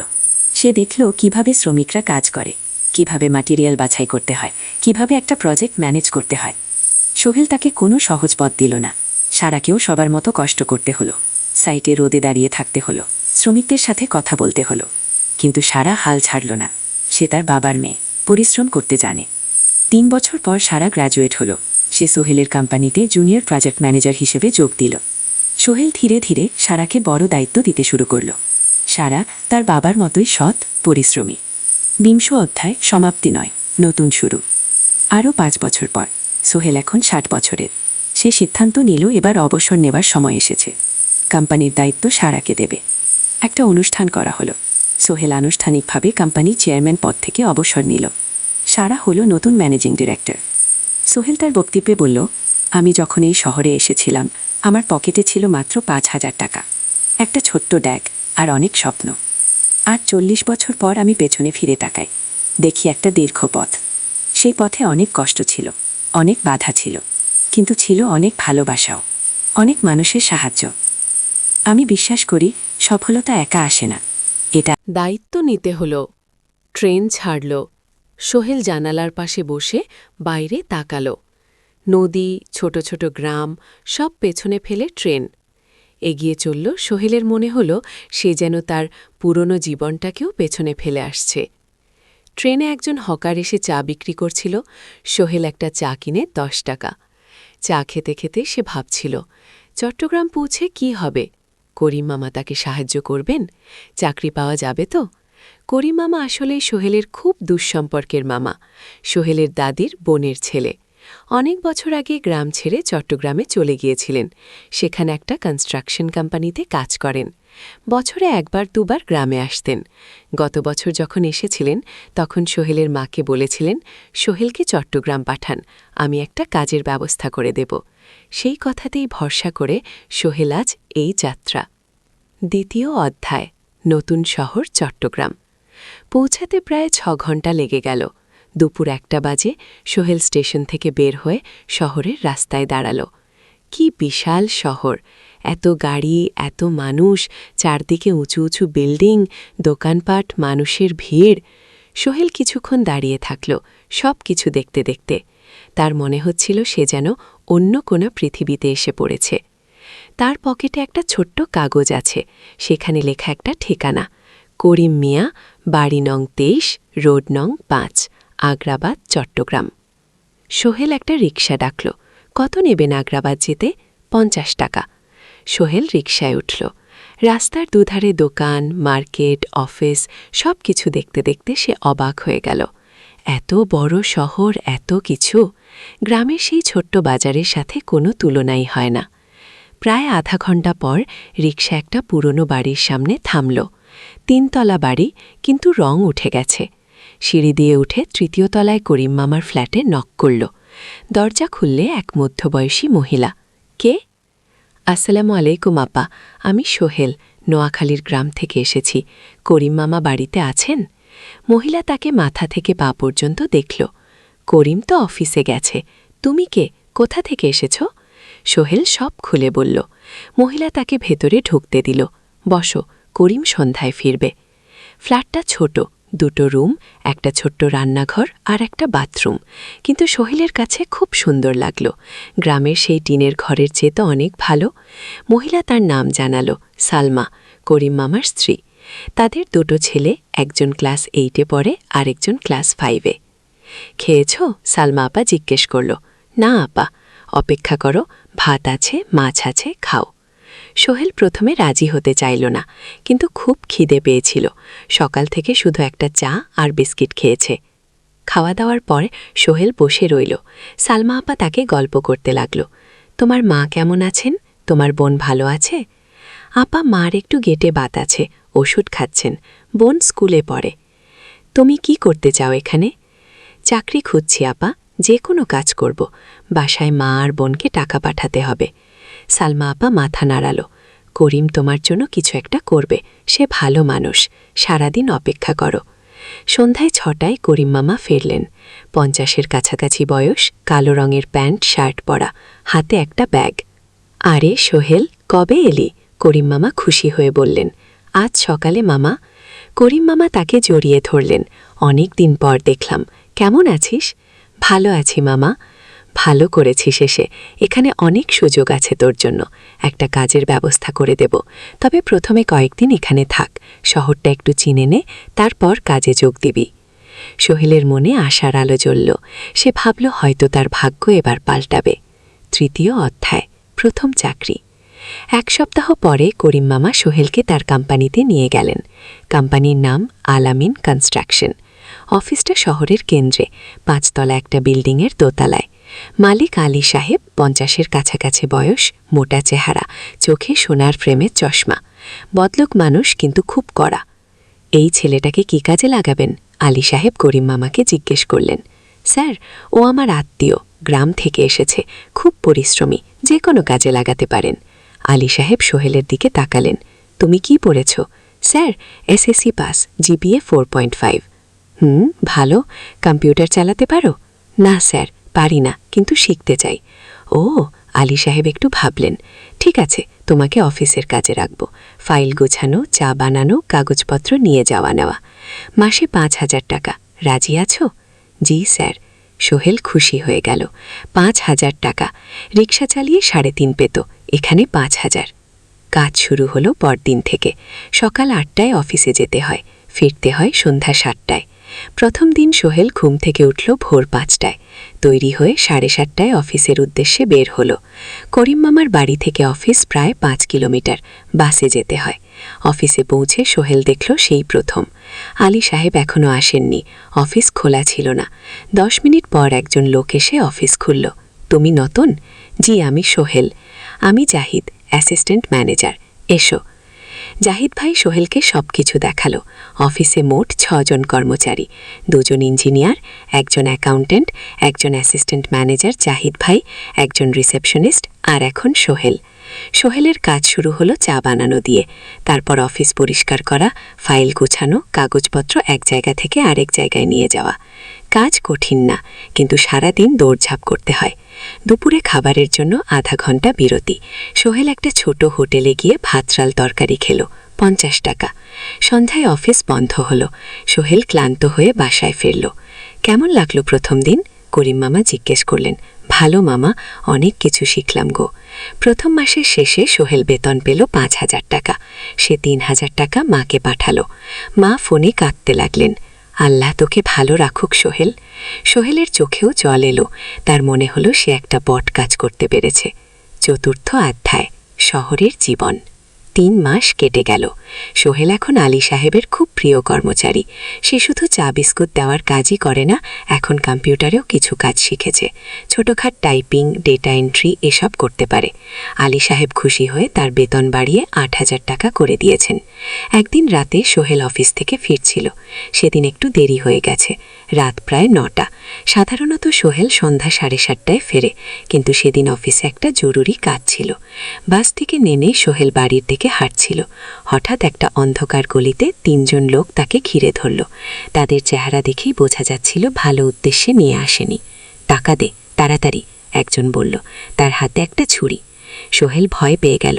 ভাই, আমার কাছে খুব কম টাকা আছে, যা আছে দে, তাড়াতাড়ি করো। সোহেল কাঁপতে কাঁপতে তার পকেট থেকে 5,000 টাকা বের করে দিল। এই টাকা দিয়ে সে বাজার করবে ভেবেছিল, কিন্তু ছিনতাইকারীরা সন্তুষ্ট হলো না। শুধু 5,000, তোর ব্যাগে কি আছে? তারা সোহেলের ব্যাগ কেটে নিল। ব্যাগে ছিল তার মোবাইল, কম্পিউটার ট্রেনিং সেন্টারের সার্টিফিকেট আর কিছু গুরুত্বপূর্ণ কাগজপত্র। না ভাই, ব্যাগটা ফেরত দেন, ওতে আমার জরুরি জিনিস আছে। মোবাইল নিয়ে নেন, কিন্তু ব্যাগটা দেন। কিন্তু ওরা শুনল না। একজন সোহেলকে জোরে ধাক্কা দিল। সোহেল পড়ে গেল। মাথা রাস্তার কংক্রিটে ধাক্কা লেগে গেল। রক্ত বের হলো। 3 জন দৌড়ে পালিয়ে গেল। কিছুক্ষণ সোহেল অজ্ঞান হয়ে পড়ে রইল। তারপর ধীরে ধীরে জ্ঞান ফিরল। মাথায় প্রচণ্ড ব্যথা। সে উঠে দাঁড়ানোর চেষ্টা করল, কিন্তু মাথা ঘুরছিল। কোনো মতে একটা দেয়াল ধরে দাঁড়ালো। একজন পথচারী তাকে দেখে থামল। কি হয়েছে ভাই? ছিনতাই হয়েছে। কি? এসো, আমি তোমাকে হাসপাতালে নিয়ে যাই। কিন্তু সোহেল রাজি হলো না। ঠিক আছে, বাড়ি যেতে পারবো। সে কোনো মতে করিম মামার বাড়িতে পৌঁছালো। দরজা খুলেই সালমা আপা চিৎকার করে উঠলেন, ও আল্লাহ, কি হয়েছে? করিম মামা দৌড়ে এলেন। সোহেলকে ভেতরে নিয়ে গেলেন। তার মাথায় জল ঢেল রক্ত পরিষ্কার করলেন। ক্ষতটা বেশ গভীর, হাসপাতালে যেতে হবে। করিম মামা বললেন তারা একটা অটোরিকশা নিয়ে নিকটস্থ হাসপাতালে গেলেন। ডাক্তার সোহেলের মাথায় 3টা সেলাই দিলেন। বলল 1 সপ্তাহ বিশ্রাম নিতে হবে, কোনো ভারী কাজ করা যাবে না। হাসপাতাল থেকে ফিরে সোহেল শুয়ে রইল। তার মনে হচ্ছিল সব কিছু শেষ হয়ে গেছে। মোবাইল চলে গেছে, গুরুত্বপূর্ণ কাগজপত্র চলে গেছে। এখন 1 সপ্তাহ অফিস করতে পারবে না। না, পরদিন সকালে করিম মামা আলী সাহেবকে ফোন করে সব জানালেন। আলী সাহেব বললেন, ঠিক আছে, সোহেল ভালো হয়ে এলে আসবে, চিন্তার কিছু নেই। মিনা যখন এই খবর শুনল, শেষ সন্ধ্যায় সোহেলকে দেখতে এলো করিম মামার বাড়িতে। সাথে এনেছিল কিছু ফল। কি হয়েছিল মিনা? চিন্তিত গলায় জিজ্ঞেস করল। সোহেল সব বলল। মিনা রেগে গেল। এই শহরে এখন অনেক অপরাধ বেড়ে গেছে, পুলিশ কিছু করে না। তুমি পুলিশে রিপোর্ট করেছ? না, লাভ নেই, তবুও করা উচিত। তোমার মোবাইলটা হয়তো খুঁজে পাওয়া যাবে। কি? করিম মামা সোহেলকে নিয়ে পুলিশ স্টেশনে গেলেন, জেনারেল ডায়েরি করলেন। কিন্তু পুলিশ খুব একটা আশা দিল না। দেখি কিছু করা যায় কিনা। সোহেল বুঝল মোবাইল আর ফিরবে না। সেই 1 সপ্তাহ সোহেলের জীবনের সবচেয়ে কঠিন সময় ছিল। সে শুধু শারীরিকভাবেই ক্ষতিগ্রস্ত হয়নি, মানসিকভাবেও ভেঙে পড়েছিল। প্রতি রাতে দুঃস্বপ্ন দেখত। সেই 3 জন ছিনতাইকারীর মুখ ভুলতে পারছিল না। মিনা প্রায় প্রতিদিন আসত, তাকে সাহস দিত। তুমি হাল ছেড়ো না সোহেল, জীবনে এরকম খারাপ সময় আসে, কিন্তু এটা কাটিয়ে ওঠাই হলো আসল বীরত্ব। সোহেলের মা গ্রাম থেকে ফোন করতেন, করিম মামার মোবাইল থেকে। তুই ভালো আছিস তো? সোহেল মাকে সব সত্যি বলেনি, শুধু বলেছে, হ্যাঁ মা, ভালো আছি, একটু জ্বর হয়েছিল, এখন ভালো। 1 সপ্তাহ পর সোহেল আবার অফিসে গেল। আলী সাহেব তাকে দেখে খুশি হলেন। কেমন আছো? ভালো আছি স্যার। ঠিক আছে, তবে প্রথম কয়েকদিন হালকা কাজ করবে। সোহেল আবার কাজে মন দিল। কিন্তু একটা জিনিস তাকে খুব কষ্ট দিচ্ছিল। তার মোবাইল নেই, মায়ের সাথে কথা বলতে পারছে না। নিয়মিত করিম মামার মোবাইল চাইতে সংকোচ লাগে। একদিন জাহিদ ভাই তাকে ডাকলেন, সোহেল, আমার একটা পুরনো মোবাইল আছে, তুমি ব্যবহার করো না? না ভাই, আমি। ওহ, নাও, আমার কাজে লাগছে না, তুমি রাখো। সোহেল কৃতজ্ঞতায় প্রায় কেঁদে ফেলল। ধন্যবাদ ভাই। মোবাইল পেয়ে সোহেল প্রথমেই মাকে ফোন করল। মা খুব খুশি হলেন। এতদিন ফোন করিসনি কেন? মা, মোবাইলটা নষ্ট হয়ে গিয়েছিল, নতুন নিয়েছি। মায়ের গলায় স্বস্তি ফুটে উঠল। 6ষ্ঠ অধ্যায়, নতুন সুযোগ। আরও ৩ মাস কেটে গেল। সোহেল পুরোপুরি সুস্থ হয়ে গেছে, তার জীবন আবার স্বাভাবিক হয়ে এসেছে। সে এখন কম্পিউটার ট্রেনিং শেষ করেছে, সার্টিফিকেট পেয়েছে, কিন্তু একটা ঘটনা তার জীবনে বড় পরিবর্তন নিয়ে এলো। একদিন সকালে আলী সাহেব তাকে ডাকলেন, সোহেল বসো। সোহেল বসল। মনে একটু ভয় লাগছিল, আলী সাহেব কি তাকে বকবেন? সোহেল, তুমি তো এখন কম্পিউটার চালাতে পারো? জি স্যার, একটু একটু শিখেছি। ও ভালো, আমি তোমার কাজ দেখছি, তুমি খুব পরিশ্রমী। আরশাদ, আমাদের কোম্পানিতে এরকম মানুষের দরকার। সোহেল কিছু বুঝতে পারছিল না। আমি তোমাকে একটা সুযোগ দিতে চাই। আমাদের কোম্পানি একটা ট্রেনিং প্রোগ্রাম চালু করছে নতুন কর্মচারীদের জন্য। 6 মাসের কোর্স, কম্পিউটার অ্যাকাউন্টিং, ভবন নির্মাণের হিসাব নিকাশ, প্রজেক্ট ম্যানেজমেন্ট সব শিখবে। কোম্পানি সব খরচ দেবে। ট্রেনিংয়ের সময় তোমার বেতনও চলবে। রাজি আছো? সোহেল বিশ্বাস করতে পারছিল না। স্যার, সত্যি আমাকে এত বড় সুযোগ দিচ্ছেন? হ্যাঁ, তুমি ভালো ছেলে, পরিশ্রমী, আমি তোমাকে এগিয়ে দিতে চাই। ভবিষ্যতে তুমি এই কোম্পানির একজন গুরুত্বপূর্ণ কর্মচারী। সোহেল কৃতজ্ঞতায় প্রায় কেঁদে ফেলল। ধন্যবাদ স্যার, আমি কঠোর পরিশ্রম করব, আমি জানি। সেদিন সন্ধ্যায় সোহেল মিনার দোকানে গেল। মিনাকে খবরটা দিল। মিনা খুব খুশি হল, তার চোখে জল এসে গেল। তুমি পারবে সোহেল, আমি জানি। সোহেল তার মা আর বোনকেও খবরটা দিল। মা কাঁদতে লাগলেন, তোর বাবা বেঁচে থাকলে কত খুশি হতো। ট্রেনিং শুরু হলো পরের মাস থেকে। প্রতিদিন সকালে 3 ঘন্টা ক্লাস, তারপর বাকি সময় অফিসের কাজ। ক্লাসে 5 জন নতুন কর্মচারী, সবাই তরুণ, উৎসাহী। শিক্ষক ছিলেন একজন অভিজ্ঞ ইঞ্জিনিয়ার, নাম রহিম স্যার। তিনি খুব ভালোভাবে সবকিছু বুঝাতেন। কম্পিউটার অ্যাকাউন্টিং, এক্সেলের জটিল ক্যালকুলেশন, প্রজেক্টের বাজেট তৈরি, সময় ব্যবস্থাপনা সব। সোহেল পুরো মনোযোগ দিয়ে শিখতে লাগল। সন্ধ্যায় বাড়ি ফিরে প্র্যাকটিস করত। করিম মামার ছেলের কাছ থেকে একটা ল্যাপটপ ধার নিত কখনো কখনো। 6 মাস পরে ট্রেনিং শেষ হলো, সবাই সার্টিফিকেট পেল। আলী সাহেব একটা অনুষ্ঠান করলেন। সোহেল সেরা পারফর্মার হিসাবে একটা বিশেষ পুরস্কার পেল, 5,000 টাকা বোনাস। আলী সাহেব ঘোষণা করলেন, সোহেল, আজ থেকে তুমি আমাদের জুনিয়র অ্যাকাউন্ট অ্যাসিস্ট্যান্ট, তোমার বেতন 15,000 টাকা। সোহেল অবাক হয়ে গেল, 8,000 থেকে 15,000, প্রায় দ্বিগুণ। সেদিন রাতে সোহেল ঘুমাতেই পারল না। খুশিতে উত্তেজনায় তার চোখে ঘুম নেই। সে ভাবল তার জীবন কিভাবে বদলে যাচ্ছে। 2 বছর আগে যে রিক্সা চালাক, আজ সে একটা নামকরা কোম্পানির অ্যাকাউন্ট অ্যাসিস্ট্যান্ট। 7ম অধ্যায়, প্রেম ও প্রস্তাব। 1.5 বছর হয়ে গেল সোহেলের চট্টগ্রাম আসার। সে এখন একজন সফল যুবক। তার মা গ্রামে খুব খুশি। প্রতি মাসে সোহেল 10,000 টাকা পাঠায়।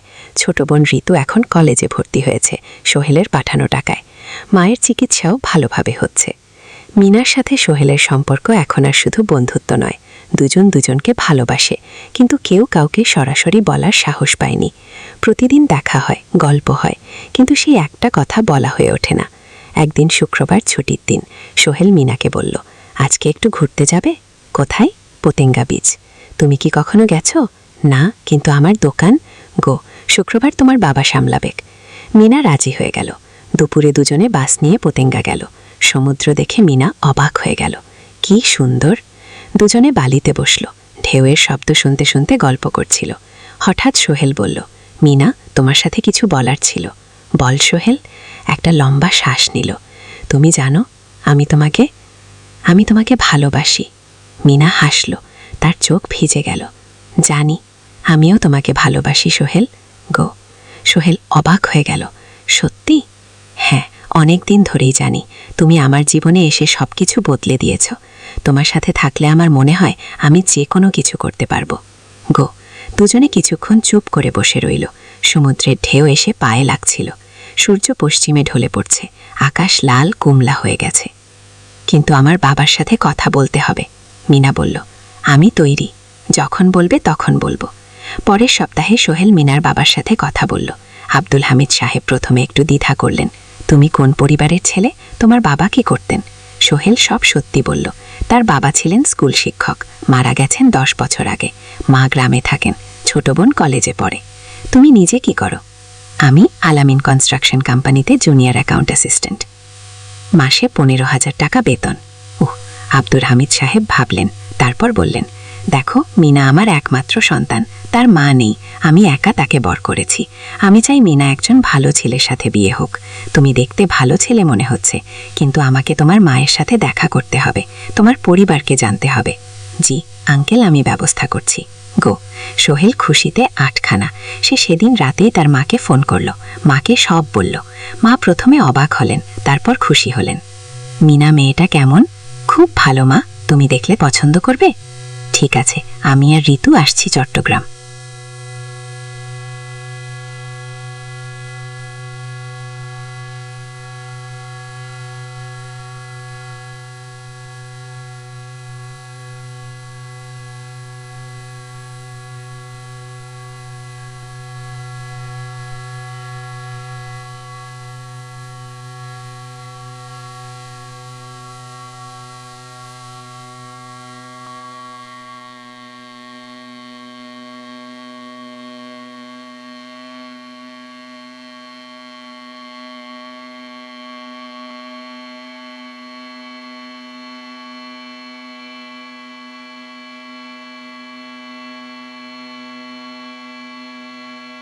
ভাড়া বাজার সব মিলিয়ে তো 14,000 টাকা লাগে, কিন্তু সে কিছু বলল না।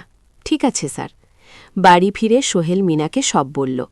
মিনা চিন্তিত হয়ে গেল, এখন কি হবে? চিন্তা করো না, আমি পার্ট টাইম টিউশনের সময় বাড়াবো, আর তুমিও বেশি করে টিউশন নাও। কিন্তু আমার তো পড়াশোনাও আছে। জানি, কিন্তু এখন এটাই করতে হবে। সোহেল সন্ধ্যায় আরও 2টো জায়গায় পার্ট টাইম কাজ খুঁজে। একটা দোকানের সন্ধ্যায় হিসাব দেখার কাজ পেল, মাসে 2,000 টাকা। আরেকটা জায়গায় সপ্তাহান্তে কম্পিউটার রিপেয়ারের কাজ পেল, মাসে 1,500 টাকা। মিনাও 3 জন নতুন স্টুডেন্ট নিল, টিউশনে তার আয় বাড়ল 2,000 থেকে 3,500-এ। কঠিন সময় ছিল। সোহেল সকাল 8টায় অফিসে যেত, সন্ধ্যা 6টায় ফেরত। তারপর একটু একটু বিশ্রাম নিয়ে 7:30টায় বেরোত পার্ট টাইম কাজে, রাত 10টায় বাড়ি ফেরত। রবি সোমবার কম্পিউটার রিপেয়ারের কাজ। মিনাও সকালে কলেজে যেত, দুপুরে ফিরে রান্না করত, তারপর বিকেলে টিউশন পড়াত, রাতে খাওয়া দাওয়ার পর পড়াশোনা করত। দুজনেরই শরীর খারাপ হতে শুরু করল। সোহেল একদিন অফিসে অজ্ঞান হয়ে পড়ে গেল। ডাক্তার দেখাতে নিয়ে গেল। ডাক্তার বলল অতিরিক্ত পরিশ্রম, শরীরে পুষ্টির অভাব, ঠিকমতো খাচ্ছেন না মনে হচ্ছে। কিন্তু সত্যি কথা, খরচ বাঁচাতে সোহেল আর মিনা অনেক সময় কম খেত। মাংস মাছ কিন্তু সপ্তাহে 1 দিন, বাকি সময় শাকসবজি ডাল। মিনা সোহেলকে বলল, আর নয় সোহেল, তুমি এভাবে নিজেকে শেষ করে ফেলছে। আমার পড়াশোনা বন্ধ করে দিই, আমি ফুল টাইম চাকরি করি। না, সোহেল জোর দিয়ে বলল, তোমার পড়াশোনা বন্ধ হবে না, আরও মাত্র 6 মাস বাকি, তুমি গ্র্যাজুয়েট হবেই। কিন্তু তুমি? আমি ঠিক হয়ে যাব, চিন্তা করো না। আগে কিন্তু পরিস্থিতি আরও খারাপ হলো, যখন সোহেলের মায়ের অসুখ হলো, হার্টের সমস্যা, হাসপাতালে ভর্তি করতে হলো, খরচ 5,000 টাকা। সোহেলের হাতে এত টাকা কোথায়? সে করিম মামার কাছে ধার চাইল। করিম মামা 20,000 টাকা দিলেন, বাকি 3,000 টাকা সোহেল একটা এনজিও থেকে ঋণ নিল। সুদের হার মাসে 2%। মায়ের চিকিৎসা হলো, তিনি সুস্থ হয়ে গেলেন, কিন্তু সোহেল এখন ঋণের বোঝায় পড়ে গেল। প্রতি মাসে 3,000 টাকা করে কিস্তি দিতে হবে। সেই রাতে সোহেল আর মিনা বিছানায় শুয়ে কথা বলছিল। সোহেল বলল, মিনা, আমি মনে হয় ভুল করেছি, শহরে এসে বিয়ে করে তোমাকে কষ্টে ফেলেছি। মিনা তার হাত ধরল। না সোহেল, তুমি ভুল করনি, জীবনে এরকম খারাপ সময় আসে, কিন্তু এটা কাটিয়ে ওঠাই হলো আসল শক্তি। আমরা একসাথে আছি, একসাথে থাকব, সবকিছু ঠিক হয়ে যাবে। মিনার কথায় সোহেল একটু সাহস পেল। হ্যাঁ, হাল ছাড়া যাবে না। 10ম অধ্যায়, আলোর দিকে। 3 মাস পরে পরিস্থিতি একটু ভালো হতে শুরু করল। আলী সাহেবের কোম্পানি একটা নতুন প্রজেক্ট পেল, একটা স্কুল বিল্ডিং বানানোর কাজ। কোম্পানি আবার স্থিতিশীল হতে শুরু করল। আলী সাহেব সোহেলকে ডেকে বললেন, সোহেল, আমি তোমার কঠোর পরিশ্রম দেখেছি, খারাপ সময়েও তুমি কোম্পানি ছেড়ে যাওনি, আমি কৃতজ্ঞ। আজ থেকে তোমার বেতন আবার 15,000 টাকা। সোহেল খুশি হয়ে গেল। ধন্যবাদ স্যার। ও, মিনাও গ্র্যাজুয়েশন শেষ করল, ভালো ফলাফল করল, সে এখন চাকরি খুঁজছে। একদিন মিনা একটা প্রাইভেট স্কুলে শিক্ষিকার ইন্টারভিউ দিতে গেল। ইন্টারভিউ ভালো হলো, তাকে নিয়োগ দেওয়া হলো, বেতন 12,000 টাকা। সেদিন সন্ধ্যায় দুজনে মিলে একটা ছোট্ট পার্টি করল, একটা বিরিয়ানি কিনল, কোমর পানীয় কিনল, দুজনে মিলে খেলো।